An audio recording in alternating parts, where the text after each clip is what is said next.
Oi, gente, bom dia. Prazer estar aqui com vocês. Já peço desculpa de antemão qualquer gafe, porque eu acho usar esse tipo de recurso é muita informação para mim. A minha dislexia me deixa nervosa, aperto no botão errado para compartilhar, eu aperto no leave. Então, se tiver qualquer coisa, vocês me desculpem, vou tentar dar o melhor de mim. Tá bom?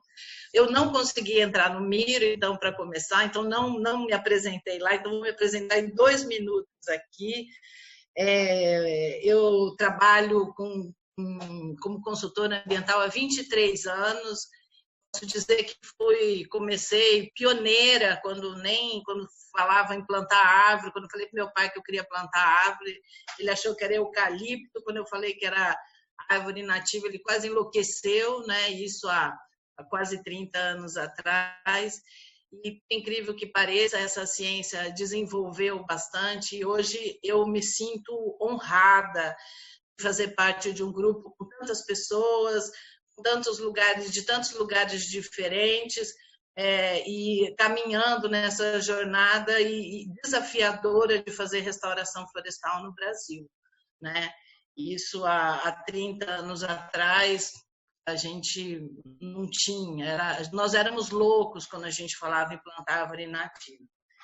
Então, é uma ciência relativamente nova, mas que avançou bastante. Eu tenho uma carreira solo, vamos falar assim, sempre trabalhei individualmente, muitas propriedades. Estive na Bahia há 10 anos atrás, aí, fazendo restauração na bacia do Rio de Janeiro.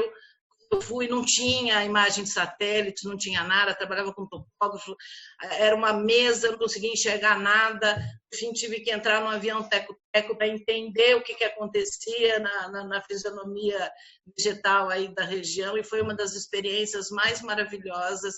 Foi viajar num teco-teco com a porta aberta para fotografar, entender o desenho do cerrado, que foi um dos mais bonitos que eu já vi na minha vida. Então, estou feliz de estar voltando, me achará ali na Galvani, não é à toa, a vida tem sinais, né? Voltando aqui depois de 10 anos para esse instituto, vamos começar a fazer a apresentação. Eu vou aqui compartilhar a minha tela e vocês, por favor, me dão um feedback se eu compartilhada. Dando para ver? Show de bola, Lina. Pode continuar. E esse negócio aqui que apareceu, hello, não sei o que lá, o que eu faço? Se went in room, eu admite? Para sair, pronto, resolvido. Deixa eu diminuir aqui também, gente. Deu certo? Pronto. Bom, o maior desafio de restaurar o cerrado, que eu considero, é falar sobre desafios de restaurar o cerrado em 25 minutos. Mas a gente tem que estar pronta para tudo, né? Então, vamos lá. Bom, selecionei 5 tópicos para a gente dialogar durante esses 25 minutos, que eu considero 5 balizas para a gente falar em restauração. Começando com o objetivo, o que a gente pode fazer na restauração. Em segundo lugar, uma chave, que eu acho que foi um divisor de águas na ciência da restauração, vou falar rapidamente sobre isso, sobre as faces do cerrado, o perfil do nosso público e as estratégias e avaliação da resiliência das áreas. Então, vamos tentar ter um foco mais técnico mesmo nessa apresentação. Em relação ao que é possível, eu acho que esse é o primeiro passo quando a gente entra numa paisagem, qualquer que seja, né? A gente está falando do cerrado aqui, o que é possível fazer na área? É possível restaurar? É possível conservar ou é possível recuperar? Apesar de que a gente usa esse nome, né? Restauração, a rigor, a restauração, quando a gente fala em restauração, a gente fala em retornar a vegetação na sua condição original. Então, por exemplo, fica aí um desafio. É possível restaurar todas as áreas? Por exemplo, você pega uma situação de uma vegetação delicada, como uma vereda, né? um buritizal, com uma condição de solo úmido. É possível restaurar um ecossistema como esse? Fica a pergunta. Quem estiver fazendo isso, por favor, traga-nos mais informações, porque é uma tipologia bastante frágil, né, e bastante delicada para a gente em restauração, no sentido de que eu vou devolver a vegetação de origem para o lugar. A conservação... Gente, não sei o que está acontecendo aqui, que o meu computador está falhando. A conservação é quando a gente olha para aquilo que já existe, mesmo que ele não esteja num estágio muito assoberbado, a gente vai conservar aquela condição daquele ecossistema para que ele possa nos ajudar no nosso programa de restauração ou na nossa recuperação. E, por último, a recuperação. Quando a gente olha a condição e a gente fala, bom, o que dá para a gente, o que a gente quer recuperar? Nesse caso, por exemplo, os bancos de areia, né, onde você tem uma degradação intensa a nível de solo, e nesses casos a restauração, às vezes, ela é impossível ou pelo menos muito longa. Então, nesse caso, nós vamos abandonar? Não, então nós vamos ver o que nós conseguimos recuperar. Nós conseguimos recuperar a questão da drenagem do solo, nós conseguimos recuperar uma vegetação de gramínea. Então, é importante que o manejador ele tenha claro aquilo que é viável e factível fazer, para a gente não ficar achando na maionese e ficar falando que a gente vai restaurar a floresta amazônica, porque muitas vezes o que a gente faz como manejador é dar inputs, né? A gente trabalha muito mais no sentido da recuperação e dar os primeiros inputs. Então, quando você chega num ambiente desse, numa paisagem dessa, você fala, meu Deus, o que eu vou fazer aqui, né? Aonde que eu vou? Então, em primeiro lugar, a gente olhando os fragmentos florestais, os maciços florestais, a gente identifica eles e fala, bom, isso que está aqui a gente tem que conservar. De alguma maneira, temos que adotar essas estratégias de conservação. A restauração, ela normalmente ela vai estar próxima de maciços e remanescentes e áreas fontes. Ali eu posso falar numa restauração. No caso, eu tenho um interflúvio de rios, né? E nesse interflúvio, você tem ali 2 fragmentos alongados, né, que já estão ali no estágio de perturbação. Então, vai bem a gente falar em restauração para você justamente aumentar, né, conectar esses 2 fragmentos longos e sair de uma formação alongada de fragmento que é insustentável para uma formação mais maciça, né? E no caso, a recuperação ela está justamente em áreas que muitas vezes não é área de conservação. A gente vai falar da recuperação muitas vezes lá nas áreas de produção, aqui nesse caso mostrando um solo altamente degradado. O problema maior é que quando a gente chega num ambiente desse, que a gente consegue identificar os pontos de manejo, a gente vai conversar com o produtor ele tem a intenção de plantar algumas árvores aqui na cabeceira da represa dele. E ele nem se dá conta de situações como essa e nem tem intenção de fazer esse trabalho. Então, eu acho que o maior desafio é você, pouco a pouco, ir contando a história do passivo ambiental. Essa história tem que ser contada gradativamente, porque ela pode assustar, né? E para a gente poder realmente fazer um trabalho mais abrangente. Oh, meu Deus. Bom, uma das chaves da restauração, que eu acho que foi o grande divisor de águas, seria a questão das bacias hidrográficas, né? No começo a gente olhava uma área, a gente não sabia para onde que a gente ia começar a trabalhar. Depois da desenvolvimento da hidrologia, né, do manejo de bacias hidrográficas e desse casamento de fazer a proteção da bacia com a revegetação, a gente ficou com um viés de argumentação muito mais aprofundado, porque hoje, quando eu estabeleço o meu universo de trabalho, uma bacia, eu estou falando que produzir floresta é produzir água, e isso tem um efeito profundo no ouvido do produtor rural, né? Eu sempre faço essa analogia. Bom, a restauração ela tem 2 asas, uma asa é a água, outra asa é a floresta. Esse pássaro, para voar, para ter sucesso, precisa bater as duas asas, ter as duas asas funcionando bem. Então, a vegetação ela entra como um fator de você potencializar todo o processo de infiltração da bacia.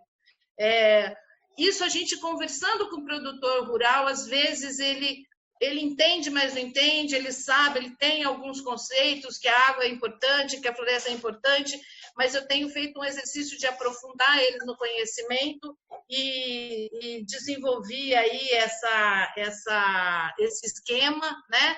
Onde a gente mostra rapidamente como que é o processo, a dinâmica da água dentro de uma bacia, e aí ele começa a entender, né, essa questão da recarga, das áreas de recarga, e o que acontece, né, com a chuva alimentando o lençol, né, a chuva que vai entrando pela floresta e vai infiltrar pelo solo e vai formar nascentes temporárias, né, a chuva alimentando o lençol e alimentando o rio. Então, como que essa vegetação ela vai promover a infiltração da água e vai alimentar justamente as nascentes e o rio? Eu acho que essa analogia, o aprofundamento desse entendimento lá no pequeno produtor, isso vai contribuir bastante para o desenvolvimento da vontade do projeto.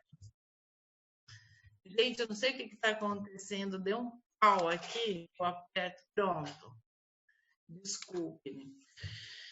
Em relação às muitas faces do cerrado, eu acho que isso também é um outro aspecto que normalmente a gente acaba tendo como dificuldade, né? Porque a tendência de você homogeneizar a restauração, você achar que é tudo cerrado, são muitos cerrados. A gente tem muitas fisionomias, com diferentes comunidades de planta, com umidade de solo diferente. Então, a coisa mais normal, às vezes, que eu vejo, que eu já presenciei, é querer fazer um reflorestamento numa área que é de campo sujo, ou querer fazer uma floresta numa área que é cerrado, né? A gente precisa ter esse entendimento.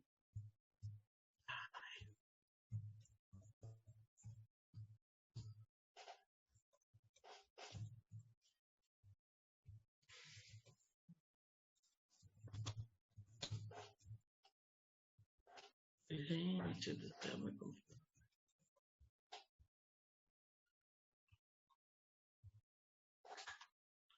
Gente, eu estou com muita dificuldade aqui, meu computador simplesmente travou. Ah, tá, ele está travando, me desculpe, eu não sei o que é, acho que é o nervosismo. Vamos lá. Esse painel, todo esse material a gente está usando nesse projeto no Consórcio das Águas lá em Patrocínio, é um material que a gente está produzindo para dialogar com o produtor, para que ele se aprofunde na compreensão da restauração e dessa forma ele ser o nosso parceiro na tomada de decisão. Então a gente desenvolveu aí, né, esse material para entender justamente esse gradiente da vegetação, né, onde você tem ali as formações florestais próximas à água, depois as formações savânicas à medida que você vai se afastando, esse ecossistema tão frágil que é a vereda, né, que são afloramentos de lençol freático, são nascentes mesmo, que devem ser protegidas. Tem a vegetação típica de campo cerrado, campo sujo, campo limpo. À medida que isso daqui, esse primeiro estágio, a gente a íntegra, e aí a partir da antropização das áreas, a gente começa a ter um estágio perturbado, representado por essa segunda linha aqui, já com uma perda de extrato vegetal, tanto da floresta quanto das formações savânicas, né? A própria vereda, a perda de indivíduos arbóreos, até um estágio que a gente chama de degradado, ou seja, caracterizou totalmente a fitofisionomia original e a gente tem ali uma homogeneização da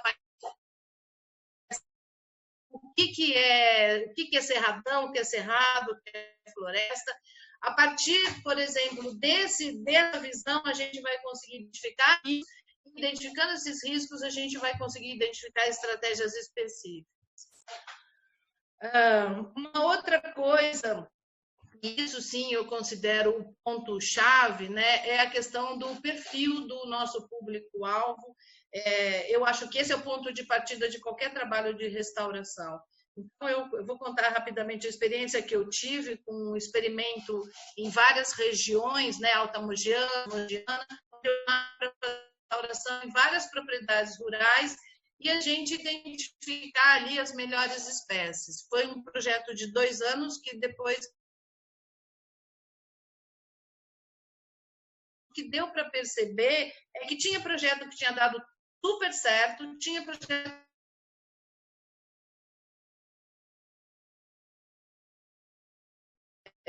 plantio consorciado, manejo de borda, enriquecimento, algumas estratégias e elas foram repetidas em todas as fazendas.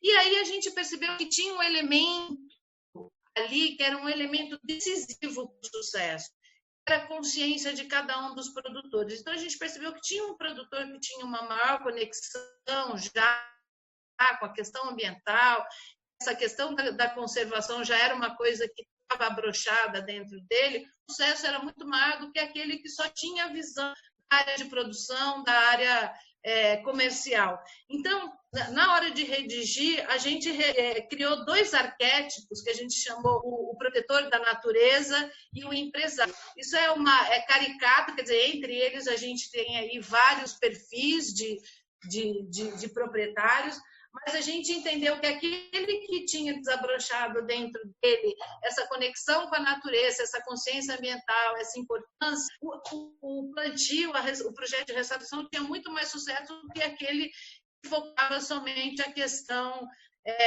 econômica. Então, o que a gente fez? Trabalhou com essa informação para fazer a proposta. Se a pessoa ela era mais consciente, vamos dizer, ela estava mais envolvida com a parte ambiental, a gente dava estratégias mais sofisticadas, com preciosismos, de enriquecimento, de aumentar o tamanho genético de população, dava para entrar assim com técnicas mais sofisticadas. E para aquele que era mais, que não tinha isso tanto na agenda dele como prioridade, a gente dava as técnicas mais fáceis e o objetivo era assim, que todo mundo fizesse e todo mundo conseguisse alcançar um resultado.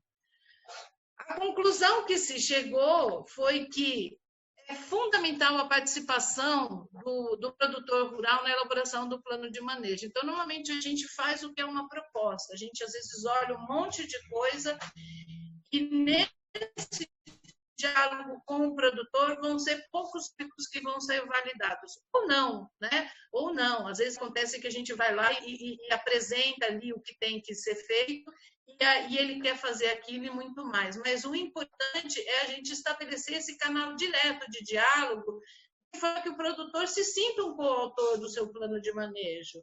Né? Eu tive experiências, por exemplo, que eu fui contratada para fazer plano de manejo para 30 fazendas. Eu entreguei um papel lindo, bonito, voltei depois de uns anos, estava no papel o projeto. Né? O projeto nunca saiu do papel. Então, se a gente não tiver esse trabalho preciso de acolher, de envolver mesmo o produtor rural, dele entender as questões, fica muito difícil da gente ter um projeto de longo prazo. Né? Eu acho que esse é o amadurecimento. A floresta, ela nasce, eu brinco, eu falo assim, ó, a floresta nasce no coração das pessoas, nasce no coração do homem. Enquanto essa vontade não estiver desperta, a gente vai acabar gastando muito recurso à toa. Quando essa vontade estiver desperta, fica muito mais fácil. Né? E isso, no meu dia a dia, no meu tete-a-tete, a gente percebe até um brilho no olho quando a gente começa a descrever o projeto e falar o projeto, vem um brilho no olho que você fala, aqui a coisa vai dar certo. Quando você começa a apresentar o projeto, em braços cruzados, e olhar, e se levantar e olhar no relógio, ali você tem um trabalho sério para fazer, porque essa floresta ainda não está semeada no coração dessa pessoa.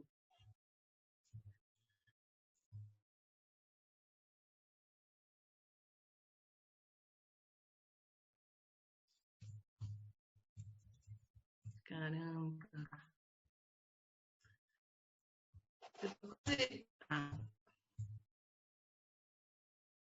Deixa eu já baixar tudo, já que está gravando.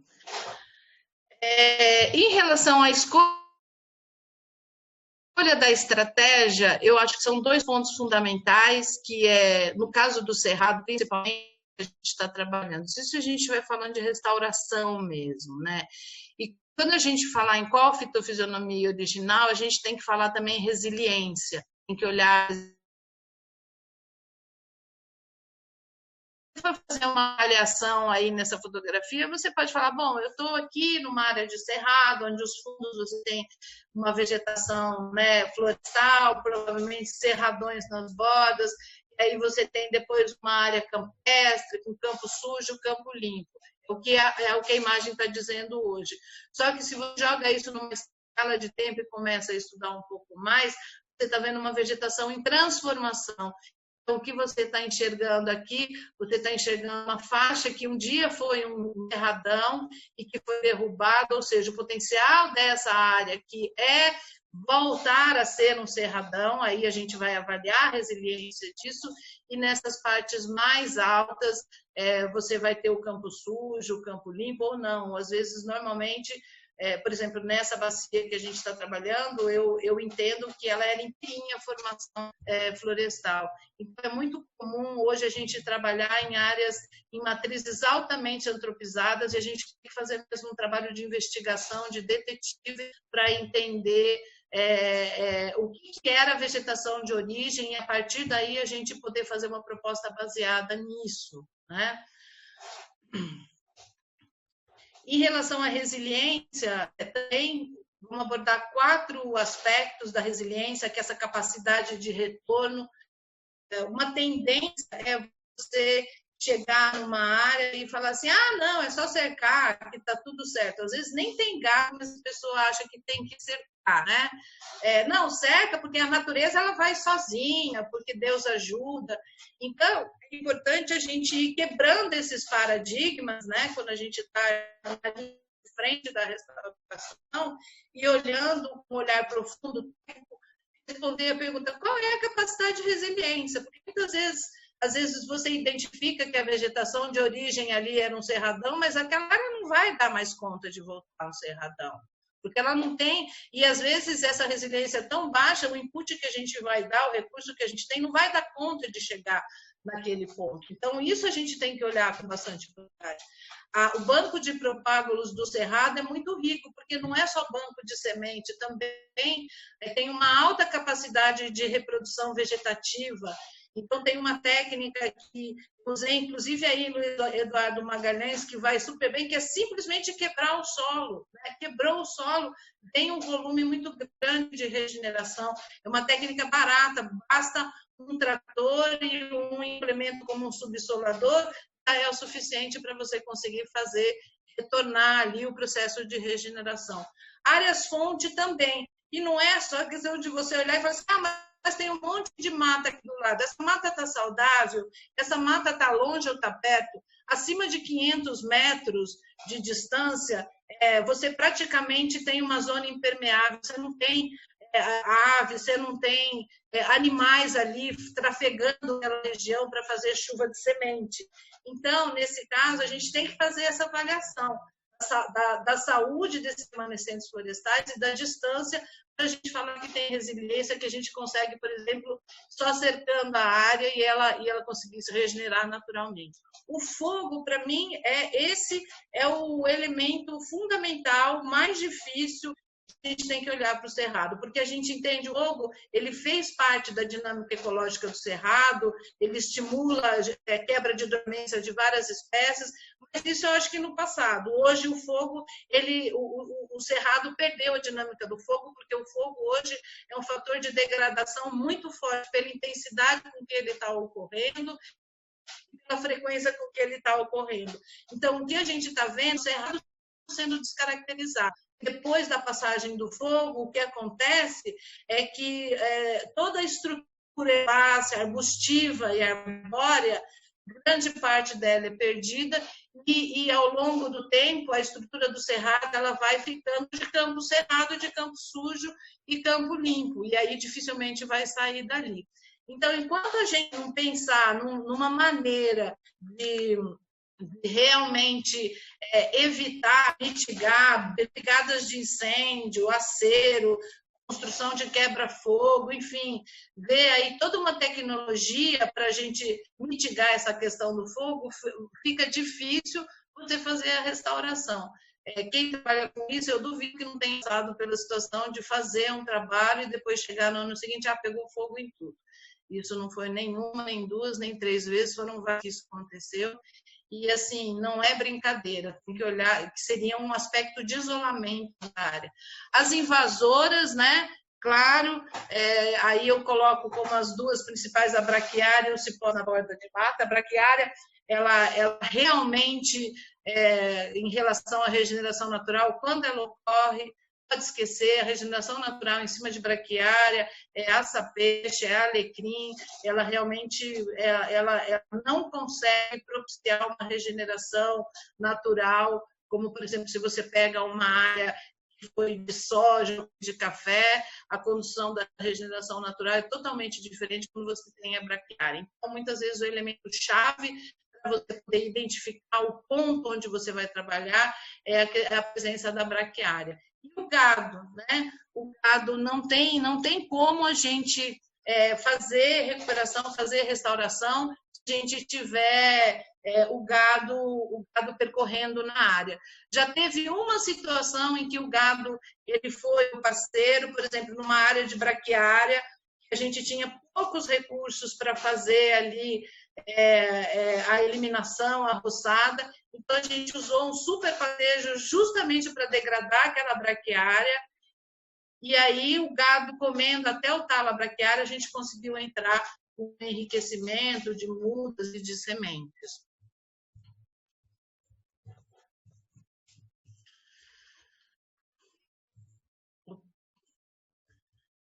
Vamos pular aqui. E aqui algumas estratégias, baseado na resiliência, nesse olhar na resiliência, tem aqui um cardápio, né, das estratégias, e aí a gente, como analista, você vai usar uma ou mais, observando, então, a alta resiliência, onde você vai usar o cercamento para regenerar de regeneração natural, a técnica da nucleação, que é uma técnica relativamente nova, mas que ela potencializa, né? Às vezes a pessoa fala, só cercar e já dá certo. Não, mas vai demorar muito tempo, vamos colocar espécies atrativas à fauna, vamos fazer uns puleiros, e isso funciona muito bem também.